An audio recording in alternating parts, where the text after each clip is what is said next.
had a dream, almost like a premonition. I believe there's a film coming. One that should have been released long ago. I'm looking for reviewers with special abilities. I'm building an alliance to review this film. They said the age of film reviewers would never come again. It has to.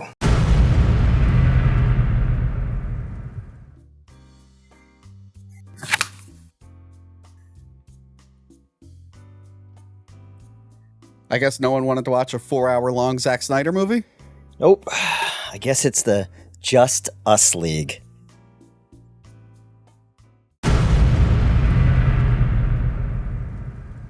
We live in a society! We live in a society! Wait, guys, I'll be in the review. I'm ready to talk about Justice League. It's me, Joker Fan 279. I can beat the Joker in the video. Oh. I'm not allowed on YouTube anymore. Okay, Newt, the time is here. Yes. I'm so happy for it. Congratulations. Let's drink. Let's drink. Yeah. To the Snyder Cut. The Snyder Cut. You made it happen, Newt.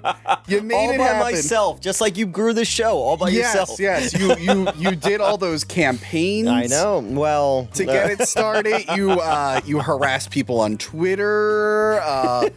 You bullied other YouTube commentators. Wasn't those people. You started a YouTube channel about how it's going to save the West. The Snyder Cut on the.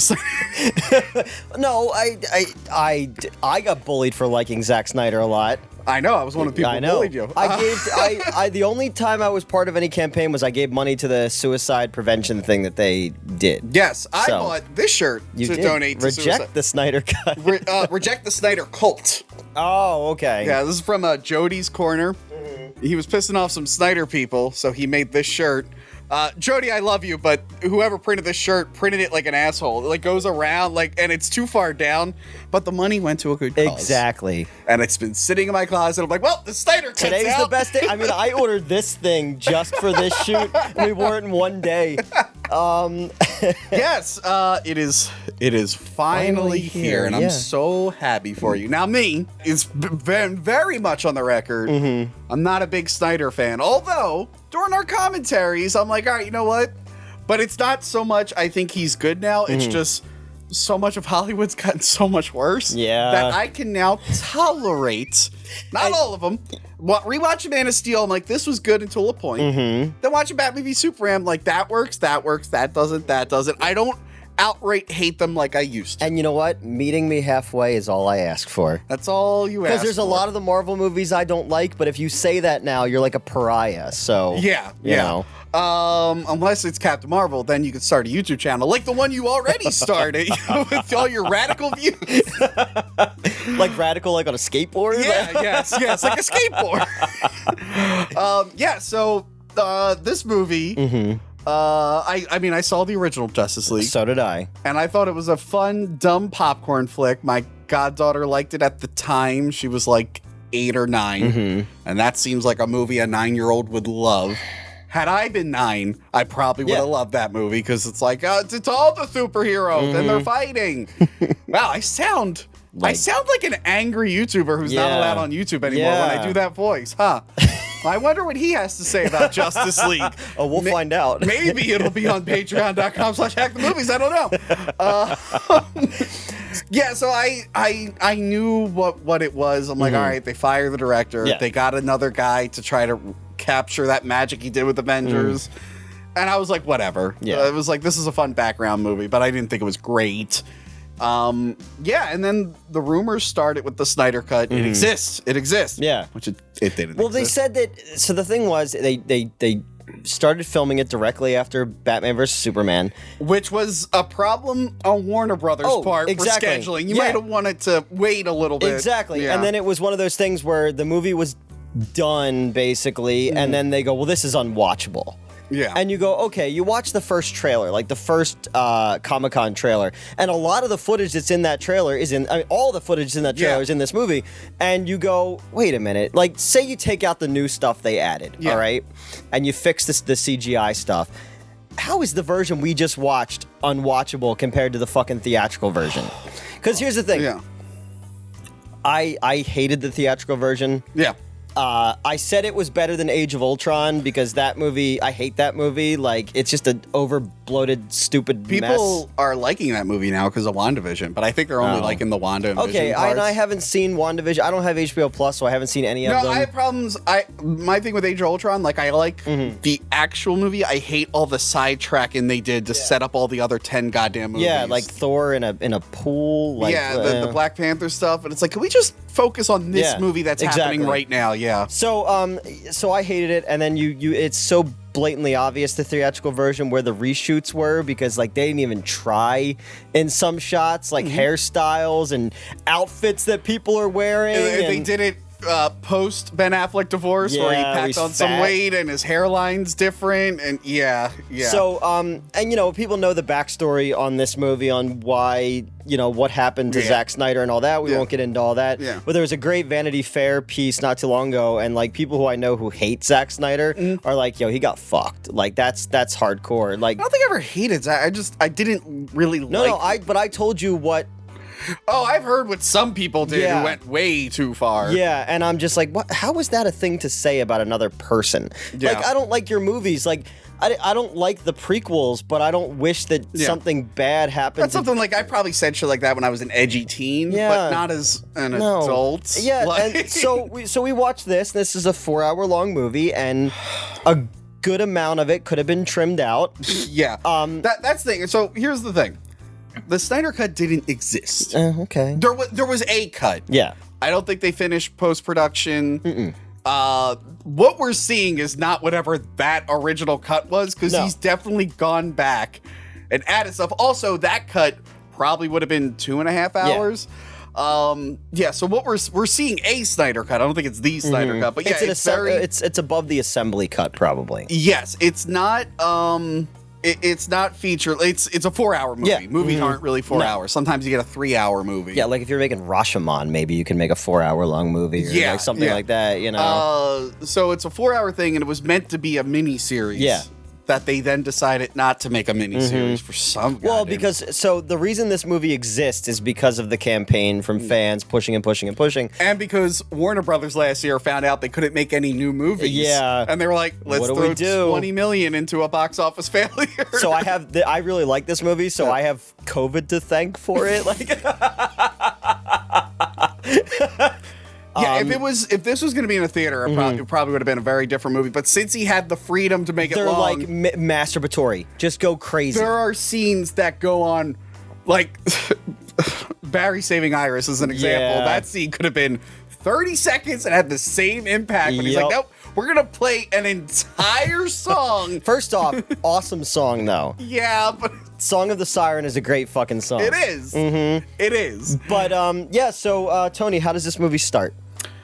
Oh, well, it starts with Superman dying, and he's angry, and circles are coming. Shockwaves are coming out of his mouth. His death scream releases energy. Sure. That wakes up the mother boxes. Sure. And it showed from another angle, like Batman versus Superman. Yes, we see people reacting to the shockwave, and one of them was Lex Luthor floating in the whatever, the embryonic pool. The embryonic pool.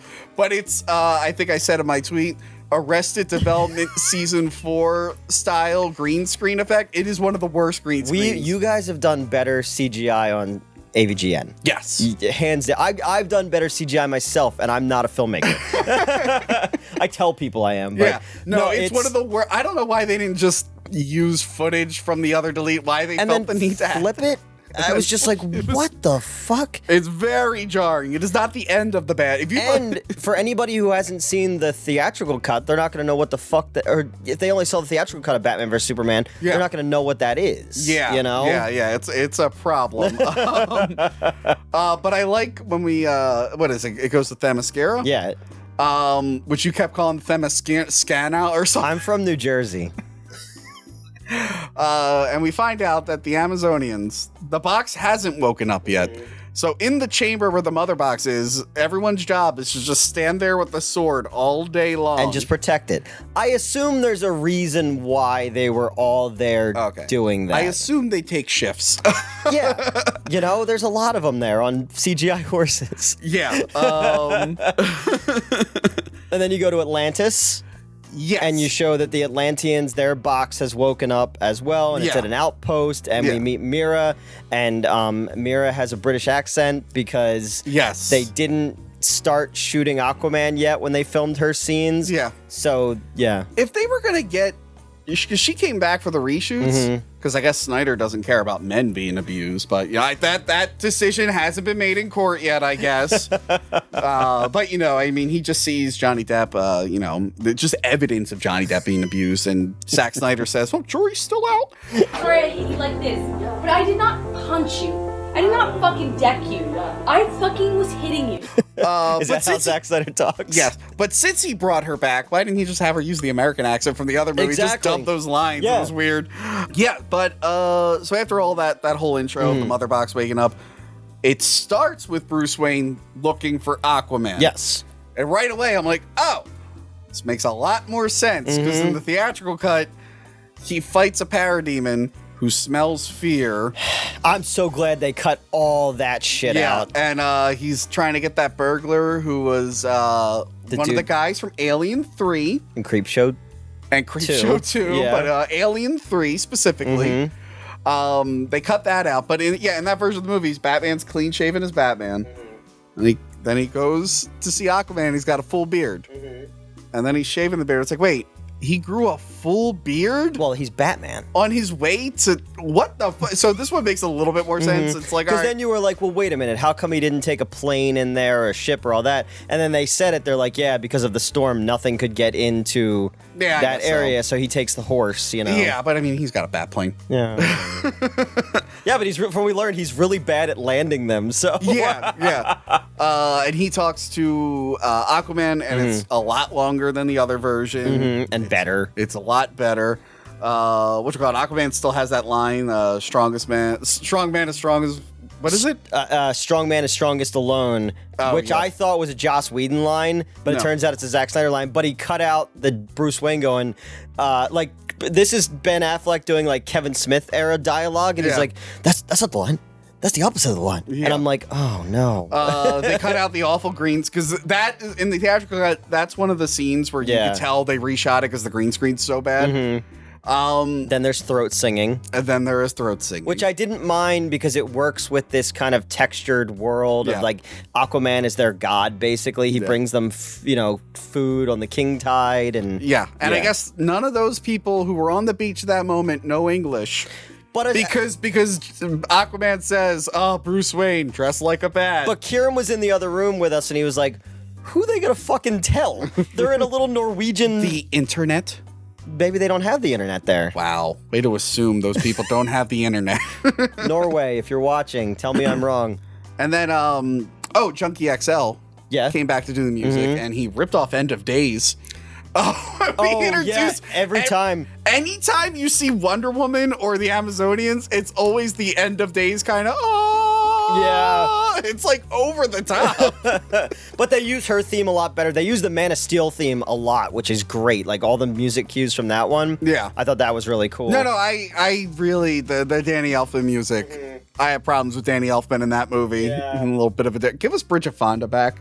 Can we have Bridget Fonda back? Could she be in movies again, Danny Elfman? Probably not his fault. No. There was one fuck used. We forgot to mention that. Oh, yeah, when the guys are like the terrorists. Yes. Yeah. Yes. When they take over. The terrorist scene is a lot better. It's a lot better, and they explain things better, and it's not clunky. Yeah. And the explosion makes sense. Yeah, the explosion makes more sense. I mean, Wonder Woman completely annihilates a guy. All that survives is his hat. And then gives like a special, you can believe in yourself to a little girl. It's like, you just murdered several men in front of them. You want Men. But the editing is fixed there, because in the theatrical cut, the guy that she has the rope around, he's like, it's too late, the countdown's begun, and then it cuts to the countdown starting. I'm like, how do you fuck that up? I saw people bitching. They're like, why would Joss Whedon cut out this scene of her talking to that little girl? Does he hate women? And my thing is, look, we're going to give Joss Whedon shit. However, he was forced to deliver a 2-hour, including credits movie. Yep. Some things Joss Whedon did suck, and then there's other things where if I was him in that position, I'd be like, we got to cut this, cut that. It's got to fit into this short timeline. Because you have to introduce 3 characters, 3 brand new characters, plus a villain. Yes. You got to cut things. But that is a nice scene. Yeah, it was fine. It's one of those things where it allows the movie to breathe. It allows every character to have a beat, you know? Yeah, I mean, it's ruined now because Wonder Woman's a rapist. Oh, yeah, no. Half the things that she says in this movie that are supposed to be, like, pathos are ruined by the fact that you know that she raped a man's, like, body. Like, if you haven't seen Wonder Woman 84... Steve Trevor returns into another man's body. Which makes no fucking sense, first off. That's a whole other issue. Yeah. And then Wonder Woman sleeps with said man without his consent. Yeah. So, you know what, we're not... Cancel Gal Gadot! I was going to say cancel Patty Jenkins, which will probably save us another bad Star Wars, so, you know. Cancel Jeff Johns! Cancel all of them! I'd be all right with that. Good comic writer. He's not transitioning to film well. No, not at all. I heard Stargirl's okay. I didn't see that I haven't one. seen it either. Yeah, and then I guess we cut back to the mother boxes. And then with the mother boxes, I think Steppenwolf comes through, right? Yeah, and Steppenwolf looks way better. Yeah, he comes down. I like how they had a purple tint to, because I was worried when I saw his suit first. Yeah. I'm like, another silver suit. He looks like Destroyer from Thor.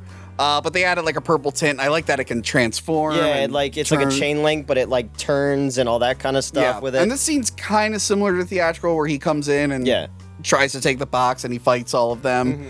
But this time, when they knock down the walls and stuff, the whole building goes into which I thought was way cooler, because it's like, we're not going to leave any chance that he's going to get out. And then he gets out. And then Hippolyta, Wonder Woman's mother, she gets on a horse in front of a green screen.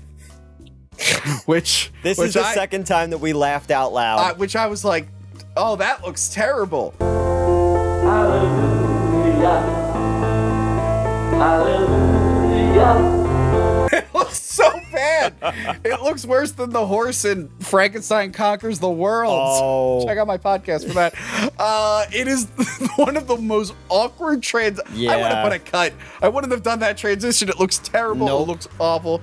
Not like that real horse that's in the store right now. God. Look at that, Newt. Clippity clop. Look at that clippity clopping real horse. I love you, horse. God. Get out of here, horse. We're trying to review the Snyder Cut. Who let a horse in here? I really gotta start locking the door. So yeah, he takes the box to Russia. Yeah, and they explain that the reason that he's in Russia, because in the other one it was like, oh, he just went to an abandoned nuclear reactor and there's a family who lives there. Yeah. But here it's because the ground is so toxic that he needs something that's like Apocalypse so that he can communicate with Apocalypse. And it's funny, I think Snyder did that. Yeah. So he could have all the destruction he wants. And no one would be there.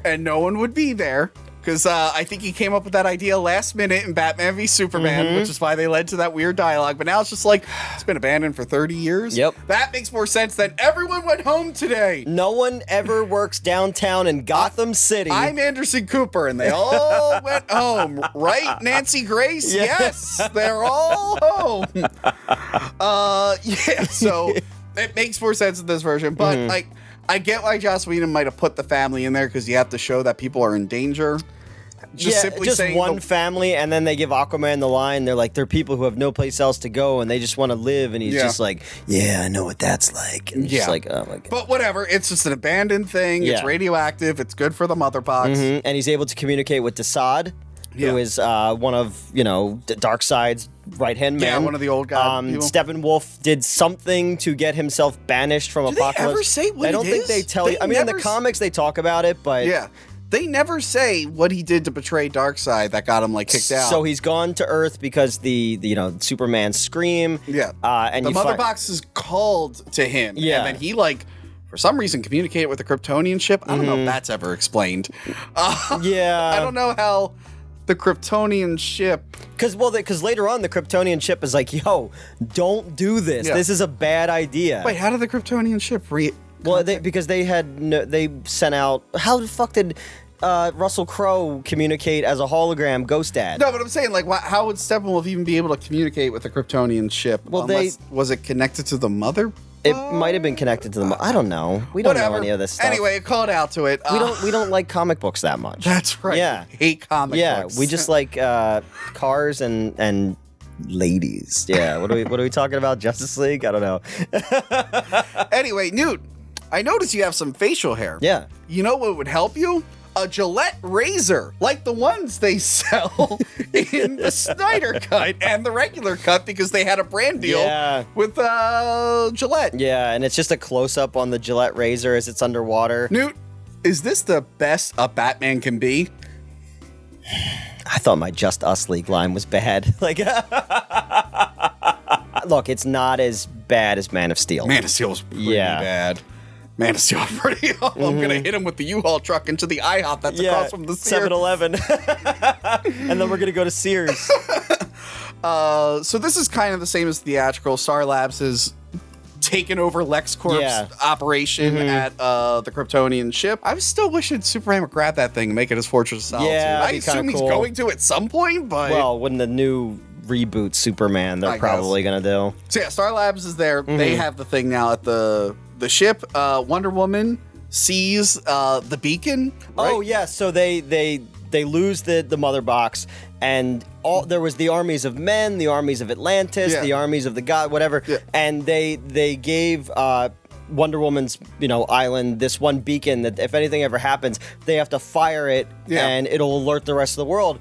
But they're like, but man's world wouldn't know what that is, and she's like, well, my daughter would, because she knows the old ways. So this like Greek building catches on fire, and the guy at the museum who works with her is like, oh, it's like if we're not dealing with Tomb Raiders, we're dealing with arsonists, and she knows that it's that. So she goes there, because in the original cut she just sees it and she already knows what it is, and she already knows the backstory, which if I was cutting the movie down, I probably would have made that same thing. But in this version, Snyder's like, all right, let's have her actually go into the cave and explore it. So she's in front of a terrible green screen, and then she goes into the cave and she drops down and does the superhero landing in high heels. So are her high heels also magical? Because I imagine those just would snap. But okay, she's been Wonder Woman for a long time. Yeah. So in her Wonder Womaning over the years, she may have figured out which heels wouldn't snap, I guess. Also, she needed like the torch. I thought she could just bring her lasso to light up. And that everything that she needed just is in that. Modern times, your cell phone. But I guess the torch looks cooler. Yeah. But no, it looked like Tomb Raider, like Indiana Jones or something like that. Yeah. And she's in a crypt and she's seeing all these cool like Grecian paintings of when Darkseid came the first time. Yeah. And it all is really neat. And then she sees Darkseid in the middle, and we realize that he's this big threat because she has a look on her face like, oh, fuck. She's like, it's Thanos. It's Darkseid. I've heard of the evil Darkseid. He has a claw. What a weird thing to give him. He grabs you with his claw, and then you can't get out, and then he punches you. And Wonder Woman's like, oh no. I don't want to get punched and held in a big claw. Is the story of his claws. So Desaad calls Steppenwolf. And he's like, Steppenwolf, beware of Darkseid's claw. Yeah.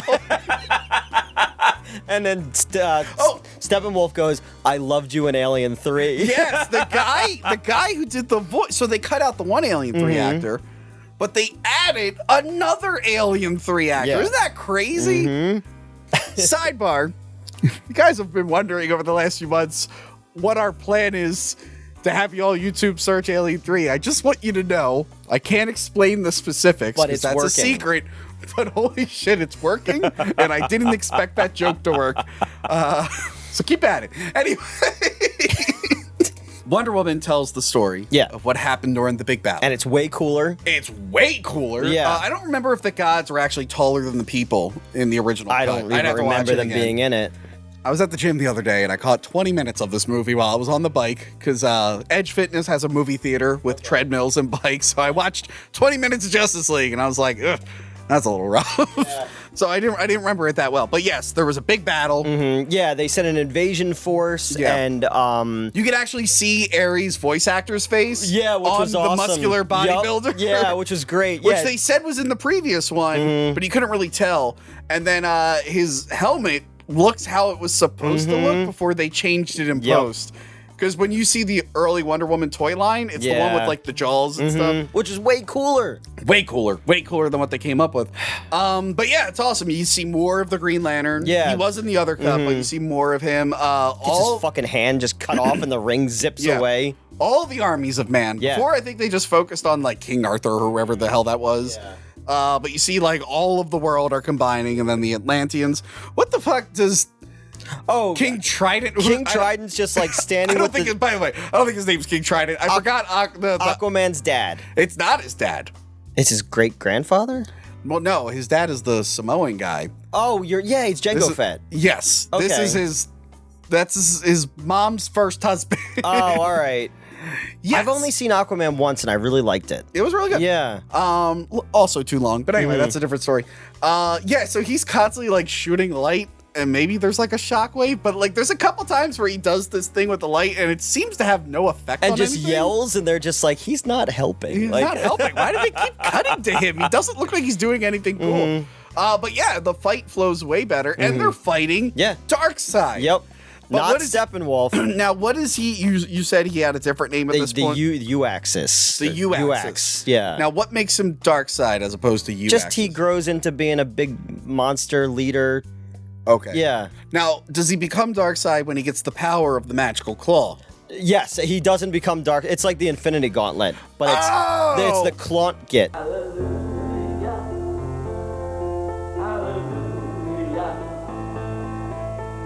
Oh, the Clon kit. So he needs the Clon kit. You have to look. There's a lot of fourth world New God stuff you have to understand you're for right. that. I used to know a lot of this. Yes, but it's been so long. I know about the claw. I didn't know the specifics of said claw. But yeah, so it makes more sense because they like fucking they hit him with arrows and they chop him and was it Wonder Woman's mother who like Wonder Woman's him mother pretty hits bad? him. Ares gets him with the axe. Ares hits him pretty hard with the axe, and then they pull him into the thing because he's like dying. Yeah. Whereas in the theatrical cut, it's Steppenwolf, and his parademons just grabbing him in because he's angry. Yeah.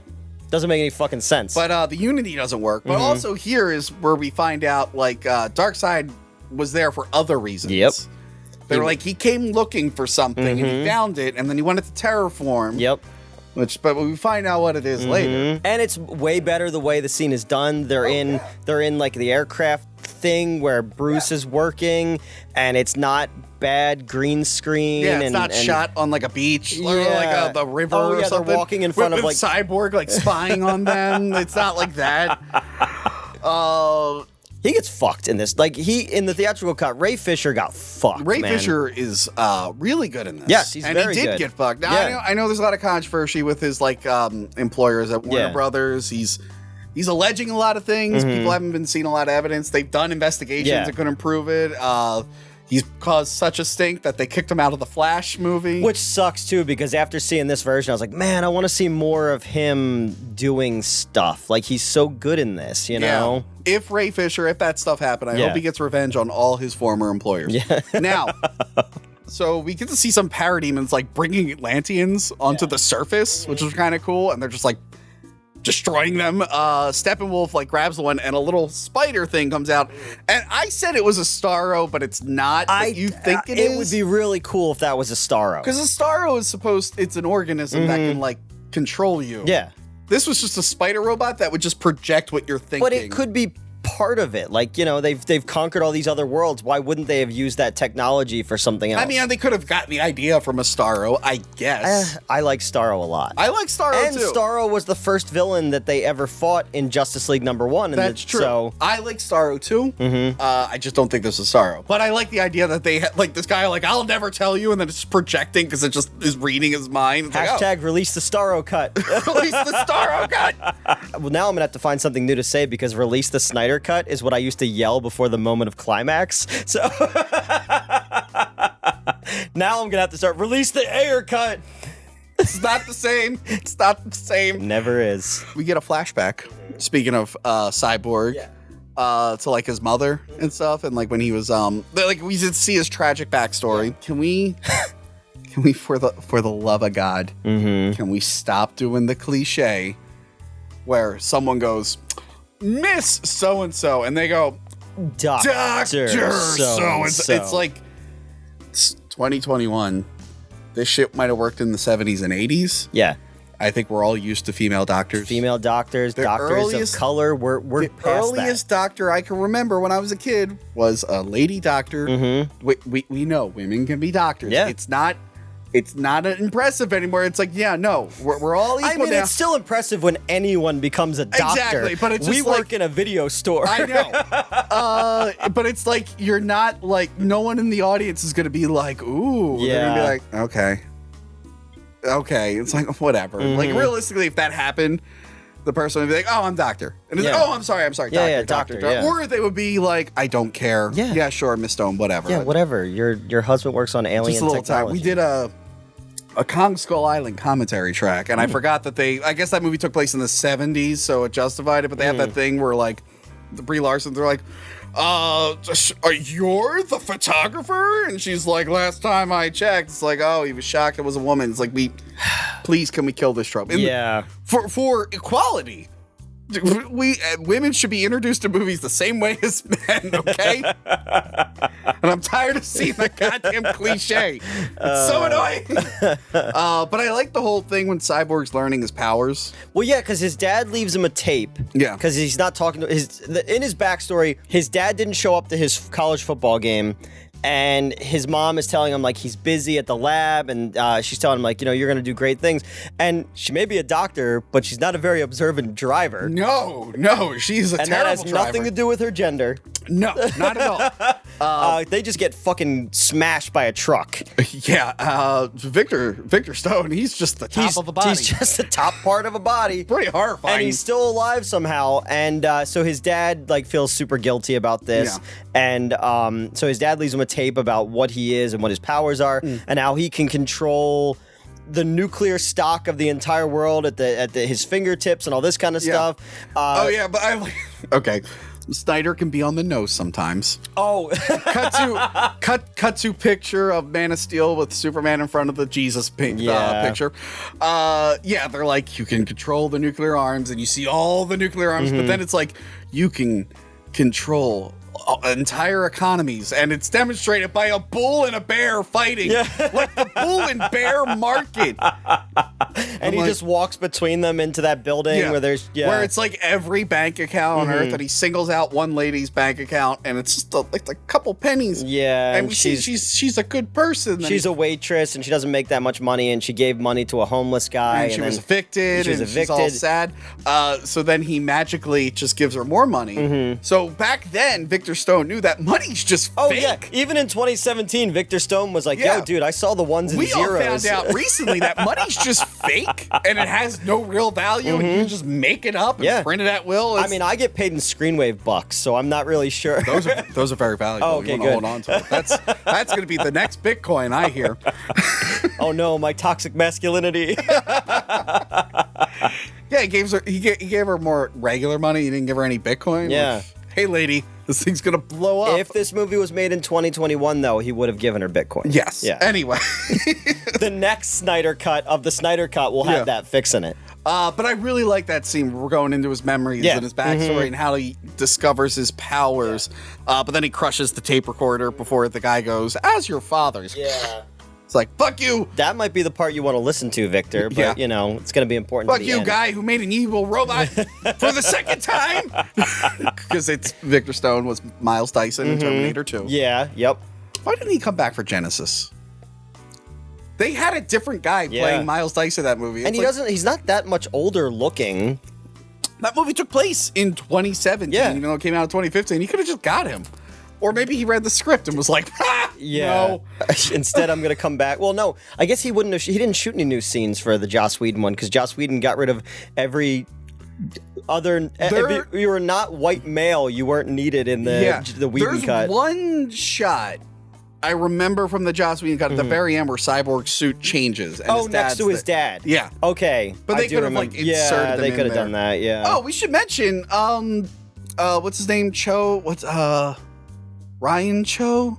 Oh, the guy who winds up becoming the Atom. One of the Atoms. Yeah, yes, one of the- not he's Ray not Ray Palmer, Palmer, the other yeah. Atom. He is also in there as an assistant, which I thought was cool. Yeah. And I cut him There's out. a lot of little fun references and stuff like that And to a on like a larger Marvel world. movie, it's cool because I know he's not. It wasn't just to set up his own movie. It's like, hey, here's a character you know. Exactly. Maybe we'll do a movie. Yeah, yeah. Not you need to watch this scene so you can understand the next 10 movies. It's like, all right, okay. New Mercedes-Benz. They make a hell of a car. Yes, they do. Holy shit. Remember, when this movie originally came out, so Bruce Wayne has a beautiful Mercedes. Very I forget nice, the yeah. exact model number. But I remember they did like a couple tie-in comics to the movie that were different superheroes having an adventure that I think involved the car somehow. He visits Barry Allen. He goes to Barry Allen. And the scene is well, and here's the thing. Barry Allen is handled way better in this movie. Yes. Barry Allen is not treated like somebody writing somebody with autism. Like the way that Joss Whedon rewrote him is like they tried to make him like a parody of someone on the spectrum almost. Yes. And this one, he's a character. He's smart and he's kind of goofy. You know, they show the scene where you didn't like it, I liked it, where he saves Iris. Yeah, He goes- his like first big scene. Yeah, he goes to, well, it's like, welcome to Central City, speed reduction ahead or something. I was like that, yeah. ooh. He goes to a job interview and he kind of rambles a little bit too much. I thought that you could have cut that down to be a dog walker. And then he sees Iris as she's coming out and she sees him and she's driving and a hot dog cart cuts off a semi-truck and Iris doesn't wear a seatbelt, so she deserves to die. And her dad is a cop, so she should know. Her car hits the semi-truck and she's like getting flipped out, and then Barry like turns and everything slows down. He tears his shoes off. Yeah. He touches the glass and he goes through it. It's like water. And he's like, he goes out and he's able to like walk through all the hot dogs. Yeah. And he just positions her. We've seen this kind of scene before. Yeah. And many things, but But we've never seen it with a Tim Buckley song. yes, cover of a Tim Buckley song that goes on for, and like this is another example. Like he had the 4-hour runtime. If we're in theaters, this would have been drastically shortened. Exactly, yeah. Or they never even say that's Iris. He could have just cut the scene out, to be honest. Yeah, but that scene went on forever with the song, which I love that song, but I don't think it matches what's going on in this. But then I like when he takes a hot dog before he saves her and puts it in his pocket. Yeah. And then he saves her and everything goes back to normal motion and the fucking truck like explodes and all that. And then when you cut back to inside, the glass is broken and he's like covered in dogs and he's like, oh my God, what happened? This city's so dangerous. I brought a hot dog in case dogs get scared.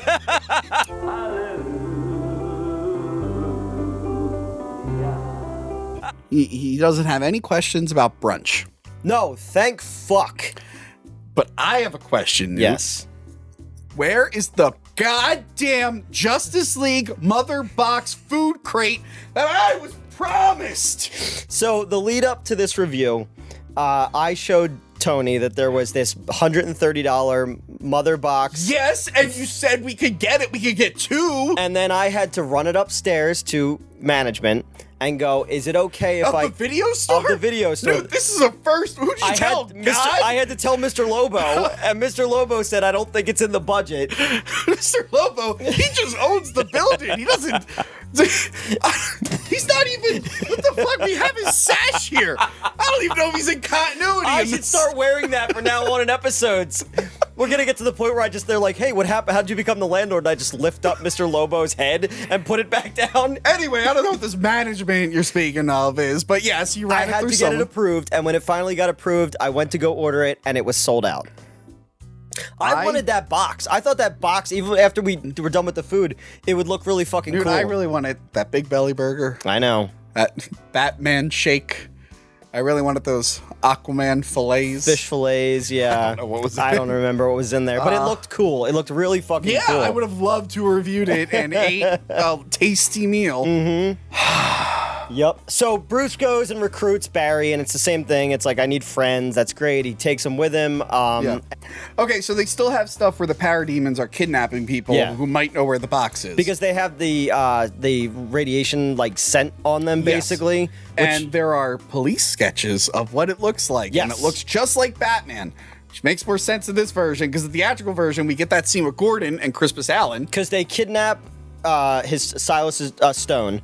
Yeah. And they're going to Victor's house. Because in the theatrical version, the house is tossed and his dad thinks that it's Victor who did it, but it was a parademon. So the parademon goes to Victor's house. Victor has the mother box. His arm is a gun. Yeah. And it lands on the fire escape, and then a homeless guy sees it. Yeah. And then it flies away, so the fight never happens. But in the theatrical cut, they're like, yeah, this homeless guy saw this flying monster, and they drew this terrible child's looking thing, which is clearly a parody. Looks nothing like Batman. Exactly. But this one looks like Batman. Yeah, because they would think oh, that's probably Batman's got wings. And you got to think you're coming off of Batman versus Superman, where Batman had been fucking killing dudes and branding dudes, so they're like, oh, he's turned, But it is cool that the scene with Commissioner Gordon, because that other character, the detective, winds up becoming the Spectre in the comics. At some point, it is dumb when he's like, I'll talk to him. He's like, how are you gonna do that? He's like, turn the fucking light on. That's what I do.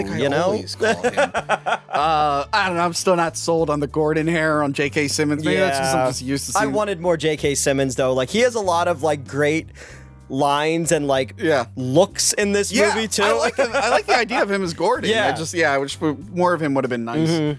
But I get it. It's not a Batman movie. But yeah, they all get together for the first mission. They talk to Gordon. Yep. Pretty much the same setup. Victor buries the mother box in his mother's grave. Yeah, which is weird. That's pretty weird. Yeah. I like the idea of him going to his own grave, though. I thought that was kind of cool and adds a little bit more umph, bit. But yeah, then they go into the sewer. They have the line where I didn't think you were real. Yeah. I'm real when it's useful, Batman says. There's no more of the Barry just save one person thing. He's like, we're all gonna fight together. There's no more of that. I just push people and run away, which doesn't make sense because he already fought dudes in Suicide Squad in that scene. So you're like, And this scene is a lot better. They're using the hologram thing. Yep. I should say Syrian Hines, they gave him better dialogue. It sounds less like him as Steppenwolf, but I'm just glad because he was upset. He's like, they cut out everything. He said in the article, he's like, this isn't the movie I worked so hard on. So, Yeah, so hopefully he's happy now. I don't know if he's going to watch 4 hours of this. But. He's like, I filmed it. I don't need to see it. Well, it's like Ryan Reynolds finally watched Green Lantern. Yeah, Ryan Reynolds finally watched Green Lantern. Which is funny, because I had some friends who loved that movie, and they were giving me shit for not liking it, and now this whole time, Ryan Reynolds never even I never even fucking saw it. Yeah, so then we get the fight scene that we got in the other cut, but it's way better. Yeah, even if it's a lot of it is the same shots, but it's edited better and more smoothly. But again, they're just reshoots that happen for the sake of doing reshoots on this movie, just to justify it.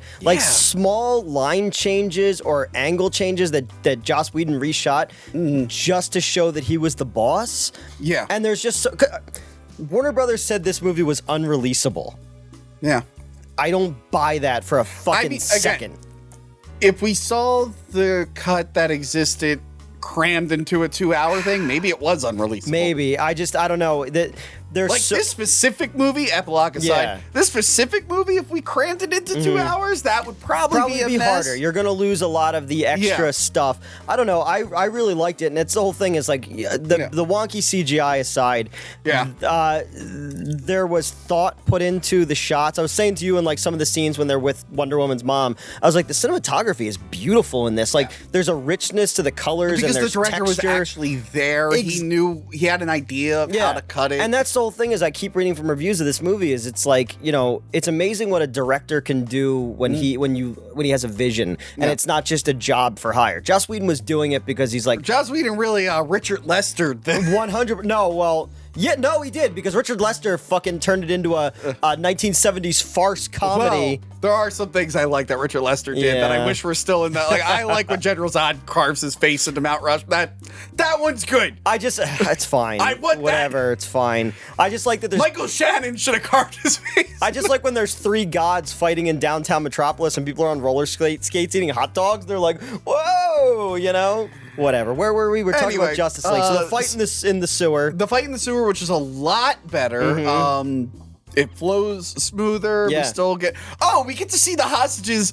So in the other version, Barry, like, saves the hostages from that one thing, and then we don't know what happens to them afterwards.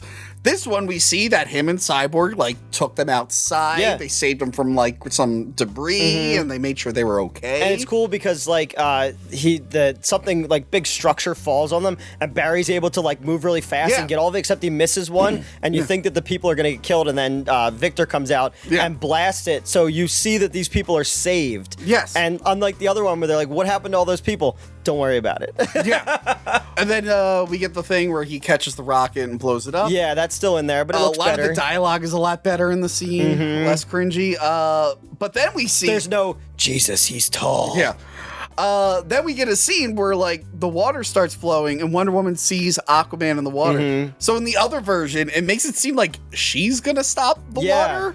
And Batman's like, come on, Diana. And then it's like, oh, she saw Aquaman. He came through the water. Still don't know how Aquaman knew how to be there. Oh, well, we missed, Aquaman went to Atlantis to, talk to Volko. Yes. So, sorry. Again, 4-hour movie. 4-hour-long movie.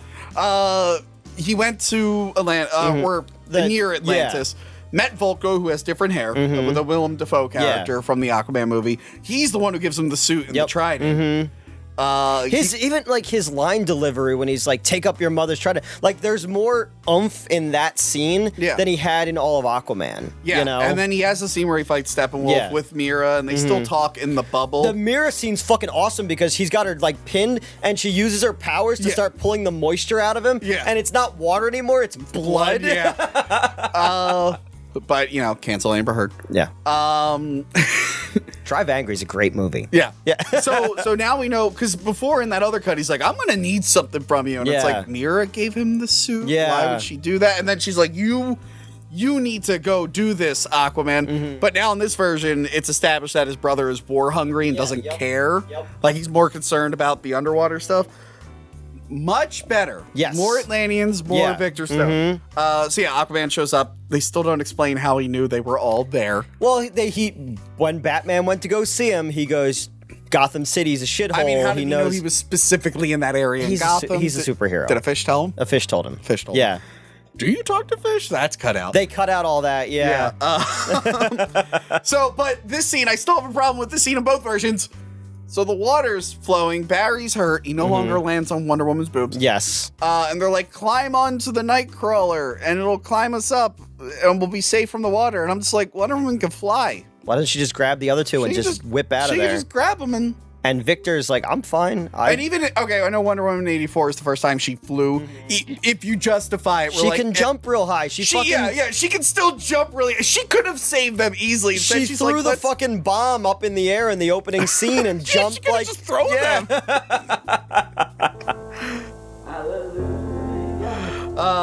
So Wonder Woman was very lazy there. Yeah. Did you not make another note until Age of Ultron moment is weak? Yeah, I think the rest of it is just us going to be talking. There's nothing else of interest. I should have been taking notes. God damn it. So we took notes watching the movie. Yes. And I didn't take any more notes until the third act because I was actually engrossed in what was going on. And I forgot to take so notes. now we have to remember what happened. Okay. Okay. Steppenwolf's got 2 mother boxes. Victor comes back with the last one.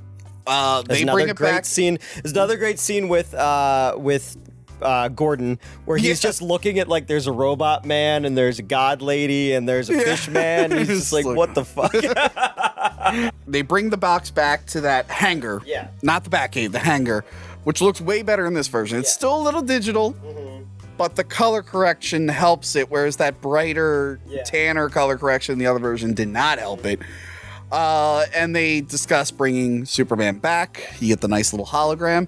And Wonder Woman is not opposed to it, like she is in the other version, where she like fucking throws Batman. Who told and shit. you that? Steve Trevor? I'm like, come on, dude. Yeah. That was my one thing. Like, Batman in this version feels like the same character that was in Batman vs. Superman. He doesn't feel like him trying to be Tony Stark, you know? Or Tony Stank in... But yeah, so they're all kind of on board for bringing him back to life. Yeah. What happened after that? Oh, I know. There was a scene where Lois is in this movie. Oh yeah, Lois Lane is in it because she's in the beginning as well. There's a lot of scenes of her like she takes coffee to the police officer who sits at the monument, and then she just goes and she just stands at the monument just because she misses Clark. Yeah, and then she has a scene with the mother, Martha Kent. Why did you say that name? And I think. Even in the original Snyder Cut, I think this was Martha Kent. Yeah. Because she's like, you need to come back to the... It's kind of similar to one in Joss Whedon, which is without the thirsty joke and without that asshole that interrupts and the girl talking about her boyfriend getting probed. Yeah. Anyway, yeah, so she tells... Who at the studio said, like, we need to add more comedy to this? Yeah, those jokes will work. Yeah. Yeah. She's like, look, I know you haven't been to work. You need to return to the world. I know Clark's dead and all that stuff. And then Martha Kent goes in the hallway. And who does she turn into? Martian Manhunter. She's the Martian Manhunter. Because the general was Steinwick? I don't know. That general guy. I know they storyboarded this. I don't think they ever filmed this particular shot. Yeah. I think they've gone back and added it because so many people were like, is he the Green Martian Manhunter? And then Zack Snyder was like, yeah, he was supposed to be, but I don't think he ever meant for him to be in the movie after a certain point, but he just put it in. It looks like Amy Adams looks different in these shots than she does. There's like certain Ben Affleck shots in the stuff they added where he's way thinner. Yeah. You know? Like he's not as buff. Yeah. Yeah. So, but I like the scene between the two of them I liked a lot because it reminded me of Funeral for a Friend. Yeah. Where after Superman died, where she's talking about like people... Martha Kent has this great line about how like people are acting like they knew him, and she can't tell people that that's her son, you know. And I was like, oh, that like has emotional depth to it, which I really like. You know? The Martian Manhunter looks fine. Yeah, it looks fine. It's just a weird scene, and you could tell like it probably. I'm fine with that guy being Martian Manhunter. Yeah. It was just weird at that moment. It's like, well, I really liked that moment between them, and then it's like, oh, it was actually a green alien guy. Yeah, like, I would have had him like maybe just do the red eyes and then maybe turn a little bit, but then like somebody's coming and he turns back into him, so we reveal his final thing at the end credits. Instead he's like, the world needs you too, Lois Lane. I'm saying that out loud for no reason. And now I'm going to turn back into the general, and then people are going to be like, oh, there's a high-ranking general coming out of Lois Lane's place. What's going on there? Yeah, that part was real shoddily done. I think it was just to please all the people. Just that scene though, because the stuff with the two of them in the conversation the two of them is great. I just think it would have more weight wasn't that for that distracting cameo. And because the end, who was supposed to come to him was supposed to be 2 Green Lanterns. Oh, right. And that was all done because that was the stuff Kevin Smith saw like 3 years ago. Yeah. Yeah. I know they're trying to dig up Superman's body. Different than the theatrical cut. Yeah. Wonder Woman and Aquaman are talking about how like their people used to war. And he's just like, I don't care about that. Yeah, I don't care really about like them. The Atlantean. Yeah, and then he's like, they have a line about like, if you take one from the darkness, you have to put one in its place. Yeah. And then she says like, oh, my people have the same thought, and it's like, oh, 2 warring sides if they just communicated. Yes. Anyway, did you know Gal Gadot was in the IDF? Oh, I was gonna say just like Tom and Jerry, 1993. Oh. Both those facts are interesting. Yep. I like how even Barry is like, we can dig him up in like a nanosecond. Yeah. They're like, but we're going to be respectful, I guess. Yeah. And not. Whereas I'm like, times of the essence. Get his fucking body that was the one thing I liked too about this was in the theatrical cut, there was like a ticking clock aspect of it. Yeah. But in this version, Alfred's like, you're taking Lex Luthor's word. Yeah. Like, we don't know when this is coming. Yeah. And he's like, how do you know the bull's at the gate? He goes, how do you know that they're even going to come in through the gate? Yeah. Like, they don't know this. And that's why, like, some of the time things made sense to me as to why there were, like... Yeah. Yeah, I don't know. Again, we're trying to remember everything, but I really liked this movie. But they eventually dig him up. Yeah. I think at this point, yes, one of the second mother box gives Steppenwolf a signal. He touches it. He finds out that anti-life. Yep, is on Earth. The anti-life equation is written into the surface of the Earth or something like that. Which is what Darkseid is always seeking in the comics. Yeah, which Darkseid found, but then he was kicked off the planet. Yeah. But Darkseid is like, oh, wow, you found it. Because I think Darkseid's playing both sides. Yes, exactly. Yes. Yep.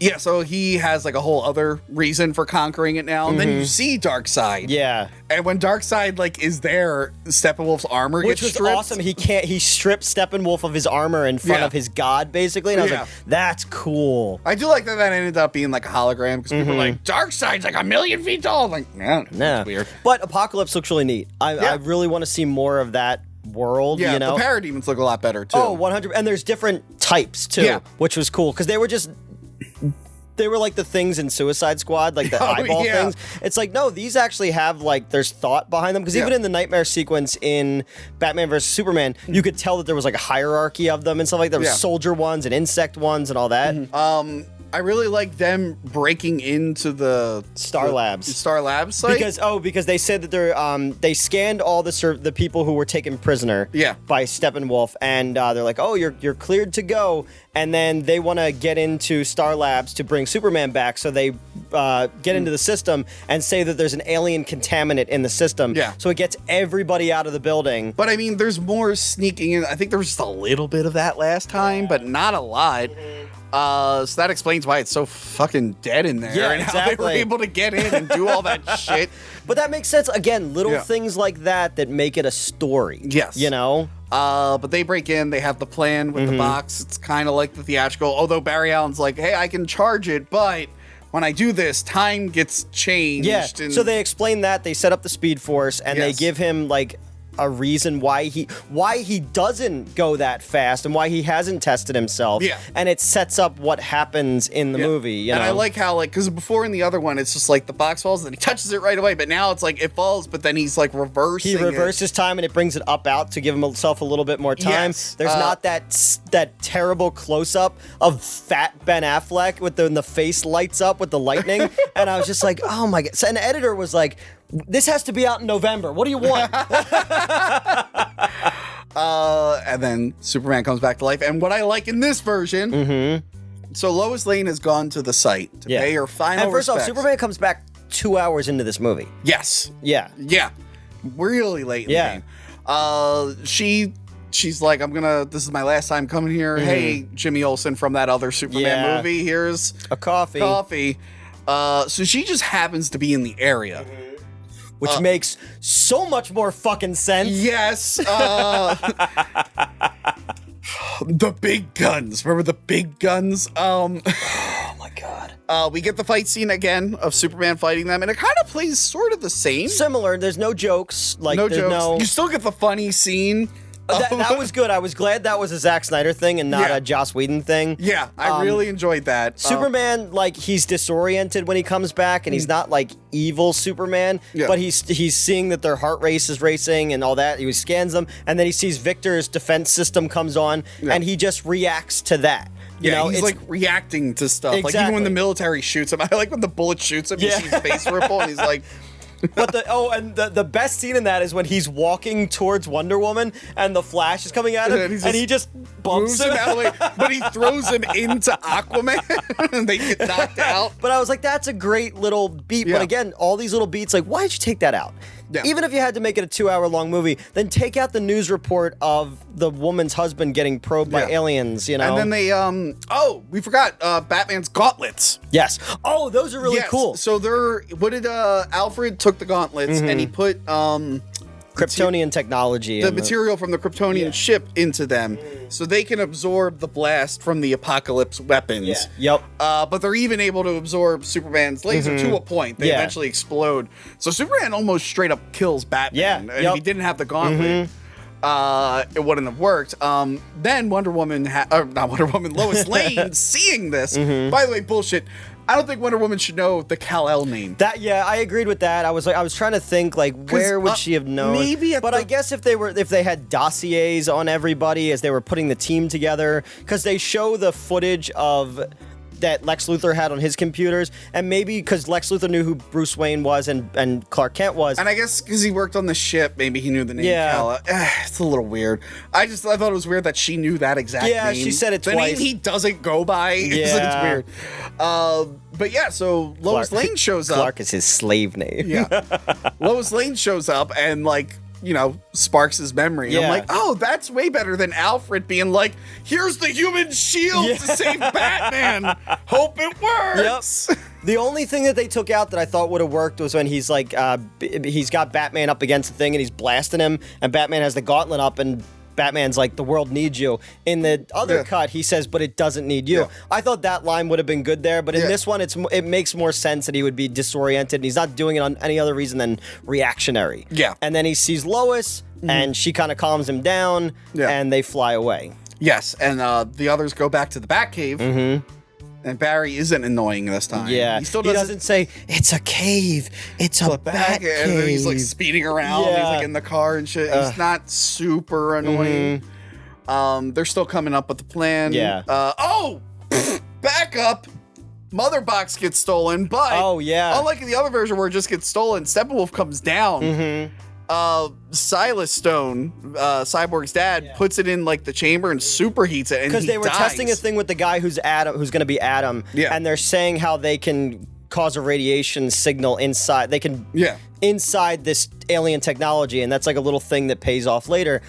In the theatrical version, they just leave the mother box in a parking lot, and he just takes it. In this one, he gets it, but he takes it inside Star Labs, and you think he was gonna. You're like, oh, okay, he's going there to sacrifice himself to blow it up. Yeah. But he couldn't because you can't destroy them. Yeah. What he was doing was he was giving it a radiation mark so that Victor could track it and see where the other ones are. And I was like, that's great. And it's a very sad scene. It's a sad scene, and there's his dad died, for this plan. I was like, everyone has emotional depth in this, which was missing from the theatrical cut. I still think it would have been smarter to give a couple of these people their own movie beforehand. Yeah, I know, but so you might not have needed all this emotional depth. It could have been established earlier. But you're right. This movie works as a graphic novel or a series. No, but I mean, like a really good graphic novel where every character has their own chapter. Yeah. Because so many scenes of this movie just look like a splash page.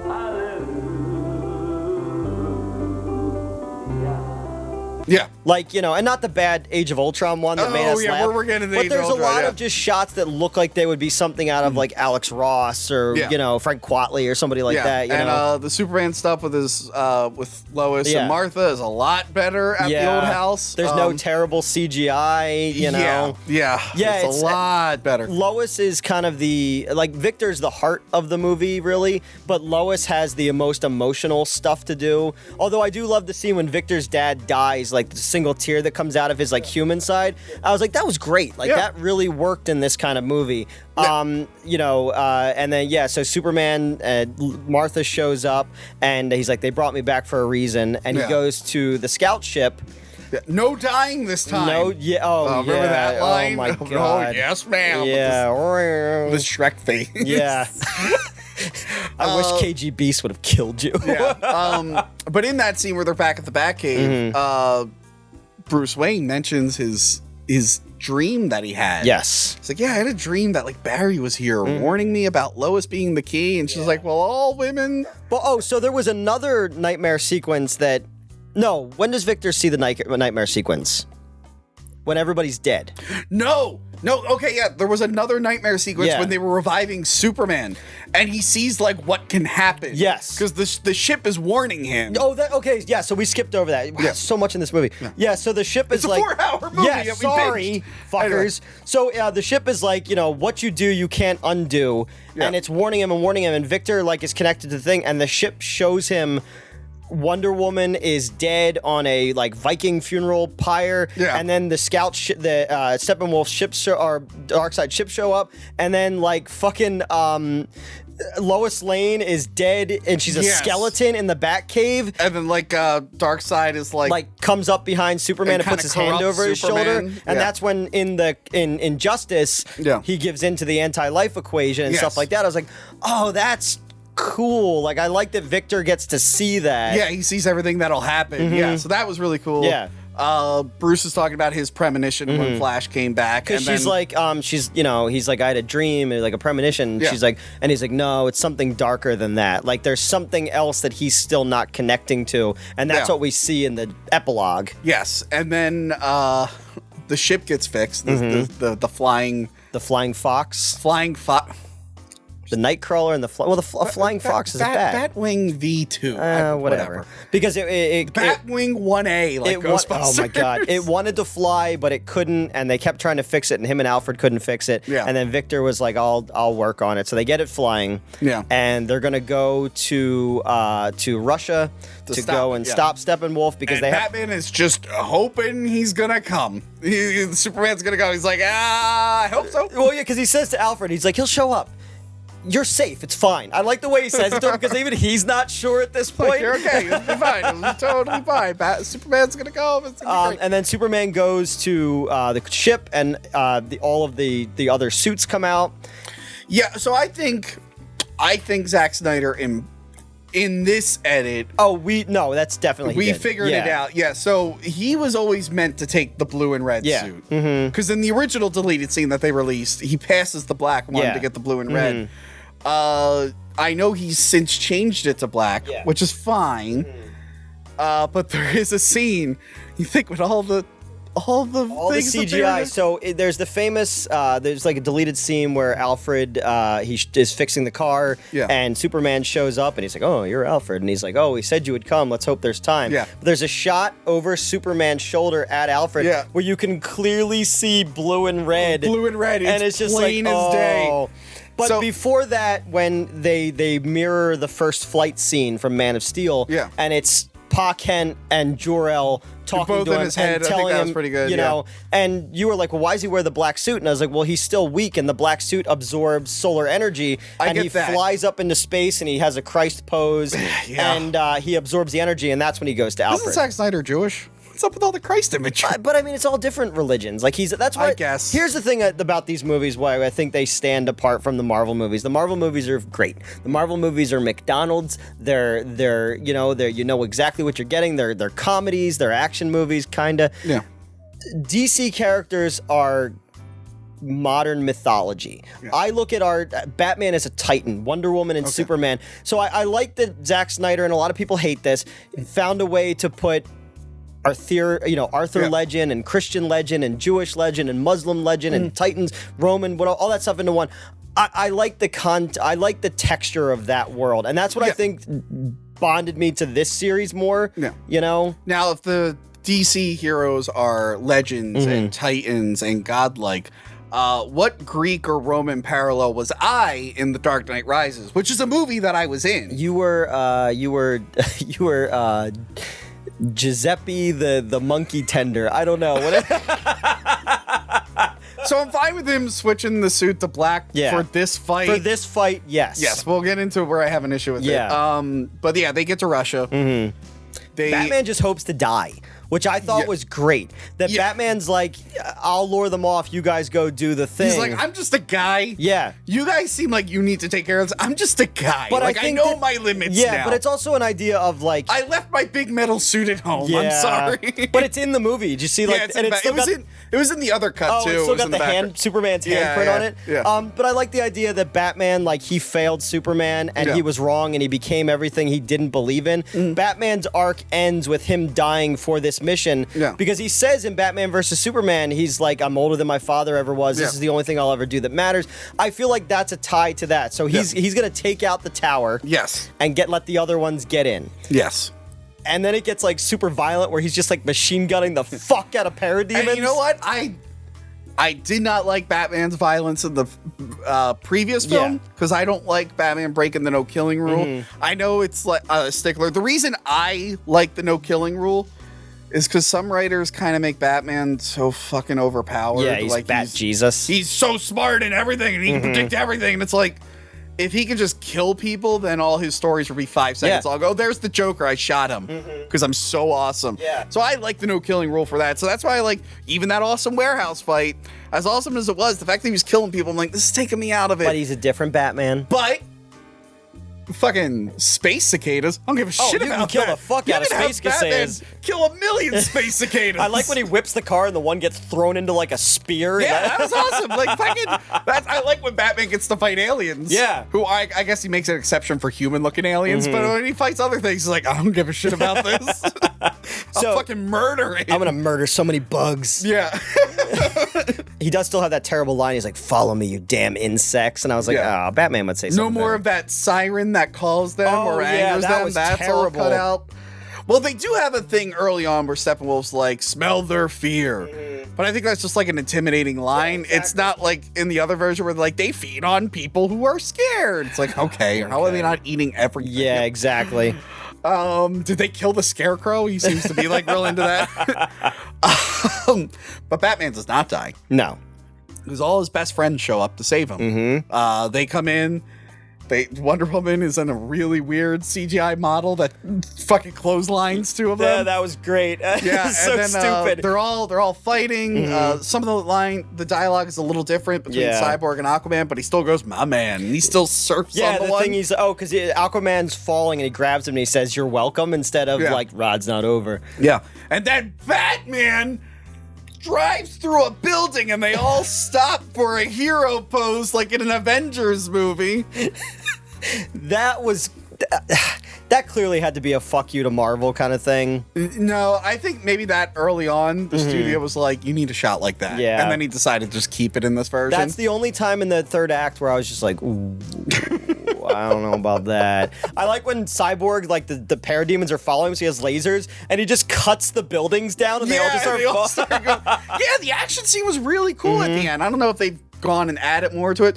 The problem I had, Newt, it was just so dark. I couldn't see If the sky was red, I think everything would have been fine. They should have made a movie, the sky bright red, so I could see all the things. I also think that even though Steppenwolf only needed to have that one thing come out of the building to create a dome over it, it would have been better if it became like vine tentacles, so flowers could grow off of them at the end. Yes. And I just wish there could have been a little girl with a can of Raid trying to fight the parademons. Fucking Russian family, man. I love that they, like, somebody asked Zack Snyder, and they're like, was the Russian family yours? And he tweeted back, like, what Russian family? Like, Dostoevsky. Yeah. Although that scene is pretty good when Superman's carrying the apartment. I kind of like that part. So they're fighting Wonder Woman. He's like, this one's... Oh, no, that's earlier. That's earlier. Well, I don't know. They're all fighting. Everybody's fighting. Everyone's fighting all the time. And Cyborg has to get into the singularity to pull it apart. Yes, but he's having trouble with it, and Barry is speeding up to gather electricity.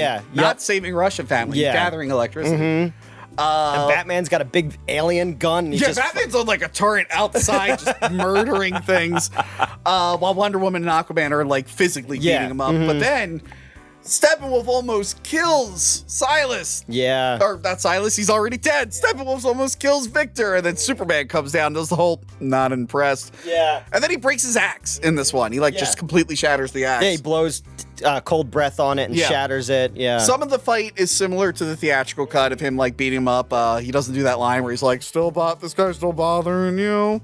I believe in truth. But I'm a big fan of justice. I didn't mind that line. And then the John Williams score kicks in. Yeah. I agree. The score is different. It's not suited for this character. Once we get into the late second act and the third act, it starts to sound like Fury Road, which I like, which was really fucking cool. Well, like at the epilogue, it looks like Fury Road. I know. So Superman is there in his black suit. He's beating up Steppenwolf. Yep. Barry gets shot by a parademon. Yeah, and it's bad too. Somehow Parademon was able to single him out and shoot him. And he's like, I just got the wind knocked out of me, but he has a giant gaping hole. And then they all die. Everyone dies. Everyone dies. And again, it's like, if this would have come out, this would have beaten Infinity Wars. So Barry is he's phasing. And then he realizes he heals himself pretty fast. He realizes he can run and manipulate time and save everyone. And at first I thought this was going to cause the nightmare reality, but it didn't.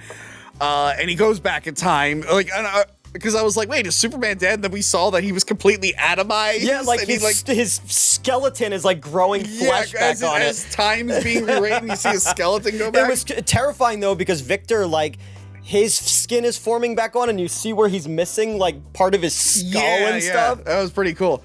And then he saves the day. They split the Unity. Well, for a minute, Victor is inside the Unity.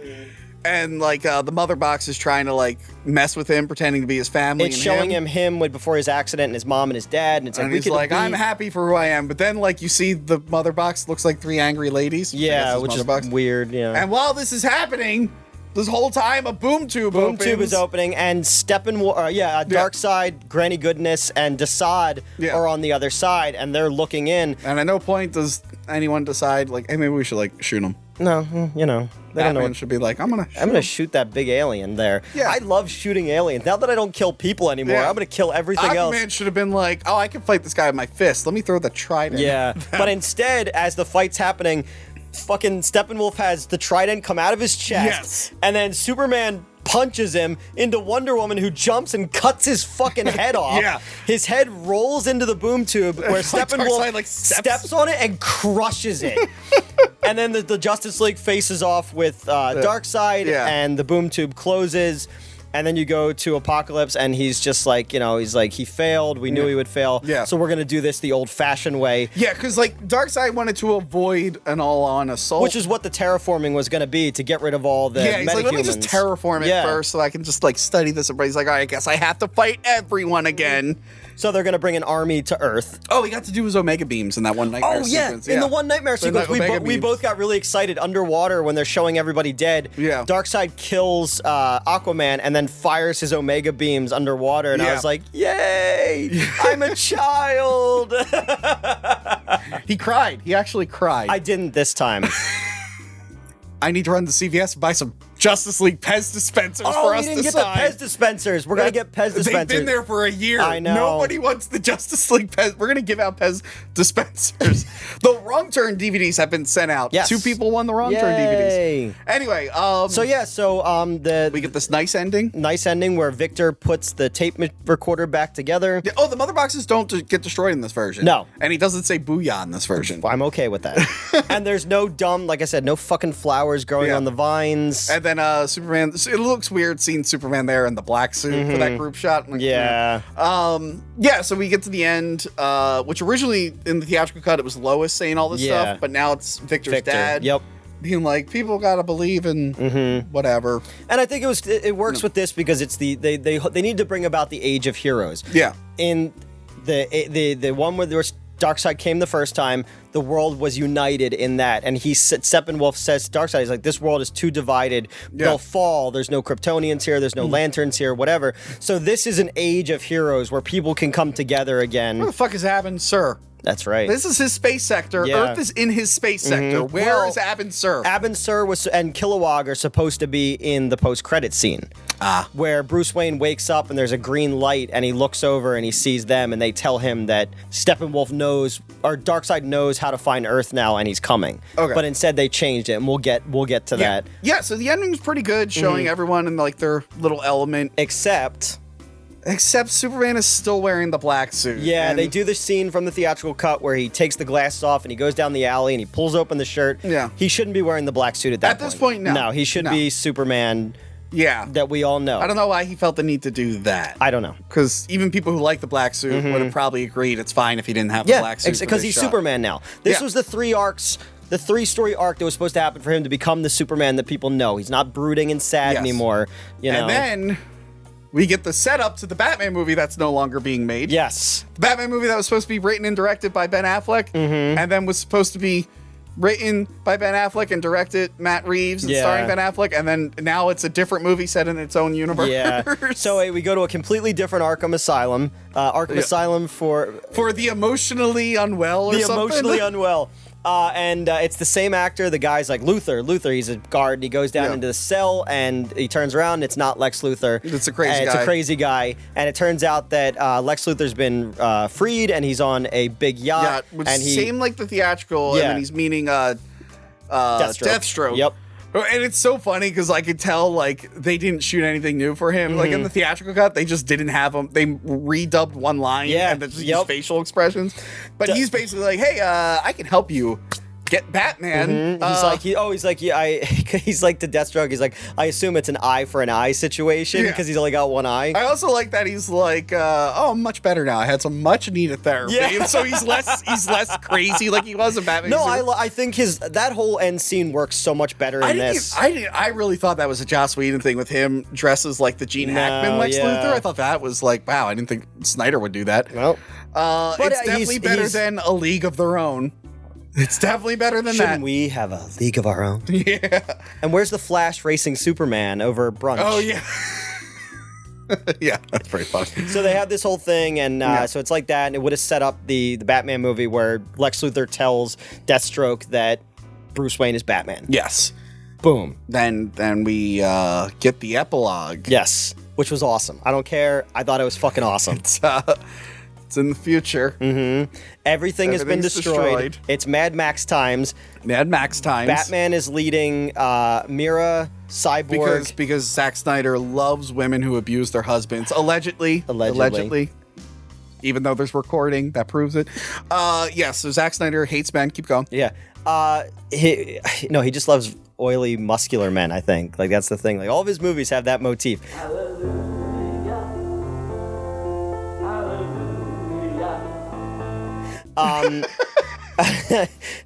So it's Cyborg, The Flash, Deathstroke, Mira, and who else? The Joker. That is a lot of vodka. Are you really going to drink all that? Yeah. Go ahead. Come on. For Jared Leto's Joker. He's back.